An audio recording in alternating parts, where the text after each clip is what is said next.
I would like to start this chapter by going over the basics of video. If you have never worked with motion graphics or video, you might want to watch this. If, however, you have experience with animation and or video production, go ahead and skip to Lesson 2. In Lessons 2 and on, we will go over the basics of After Effects. I would like to start by talking about what a pixel is. A pixel is like the molecule of the image. It's the smallest part in which you can divide a still or video. Pixels are made up 3 distinct colors, also known as channels. These are also known as RGB, which stands for red, green, and blue. Usually, in video work, we work at a pixel color depth of 8 bits per channel. What that really means is that we have the possibility of 256 shades of each and every channel that, when combined, give us over 16 million colors, which is really more than the human eye can see. These pixels, when put together, form the image that we see. How many pixels go into an image is also known as the frame size. Frame sizes like 720 by 480 really means that that particular image has 720 pixels across by 480 pixels tall.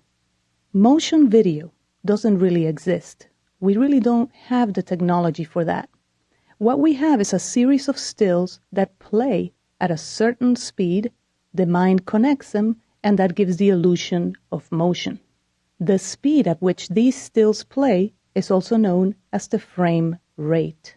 But there is one more thing that we have to take into consideration before going on, and that is this.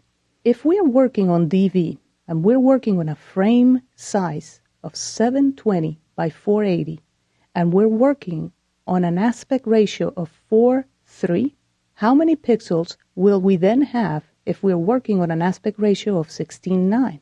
In fact, we would have exactly the same amount of pixels, which is 720 by 480. The only thing that changes between one image and the other image is the actual shape of each and every pixel. You see, not all pixels are created equal. Some pixels are a little bit taller, some are a little bit wider. And of those that are wider, some are even wider than others. So, we need to have very clear what kind of footage we need and what kind of footage we are getting. Because if you design something in Photoshop or Illustrator and it contains a perfect circle and you're using square pixels, and then you bring that into After Effects and you're working in a non-square pixel environment, how is that perfect circle going to look like? You might think that it's going to look like an egg.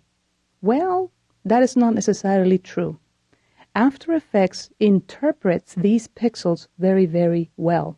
But sometimes it does make mistakes. Sometimes it does interpret pixels in a way that you don't want them to be interpreted. If that happens, you have to tell After Effects how you would like for it to interpret the pixels.